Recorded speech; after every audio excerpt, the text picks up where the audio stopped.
తిరుమల తిరుపతి దేవస్థానం కార్యనిర్వాహక అధికారిగా అనిల్ కుమార్ సింఘాల్ బాధ్యతలు స్వీకరించారు. తిరుమలకు కాలినడకన వెళ్లి శ్రీవారిని దర్శించుకున్నారు. అనంతరం మర్యాదపూర్వకంగా టీటీడీ చైర్మన్ బీఆర్ నాయుడును కలిశారు. అనిల్ కుమార్ సింఘాల్ను శాల్వతో సత్కరించారు బీఆర్ నాయుడు. రెండోసారి టీటీడీ ఈవోగా బాధ్యతలు స్వీకరించడం పూర్వజన్మ సుకృతమని అనిల్ కుమార్ సింఘాల్ అన్నారు. మొదటిసారి 3 సంవత్సరాలు ఈవోగా సేవ చేసే అవకాశం దక్కిందని తెలిపారు. శ్రీవారి లడ్డు అన్నప్రసాదాల నాణ్యతపై భక్తులు సంతృప్తి వ్యక్తం చేశారని, అన్ని సమస్యలను లోతుగా పరిశీలించి పరిష్కరించేందుకు కృషి చేస్తానని నూతన ఈవో తెలిపారు. రెండోసారి టీటీడీ ఈవోగా బాధ్యత స్వీకరించడం నేను పూర్వజన్మ సుకృతంగా భావిస్తున్నా. గౌరవనీయులు ముఖ్యమంత్రి వర్యులు కూడా ఈ సందర్భంగా ధన్యవాదాలు తెలుపుకుంటా ఉన్నాను.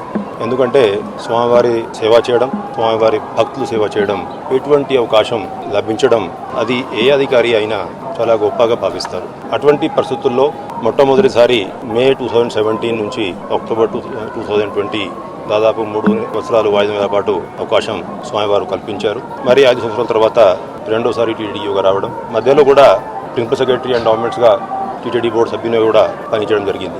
ఎంతో మంది టీటీడీ అధికారులు, అదేవిధంగా ఎంతో మంది భక్తులు గత కొంతకాలం నుంచి స్వామివారు మీకు టీటీడీగా మళ్ళీ అవకాశం కల్పిస్తే బాగుంటుందనేది కోరుకోవడం జరిగింది. వీళ్ళందరి ఆశీస్సుల వల్ల సాధ్యమైందనేది నేను భావిస్తా ఉన్నాను.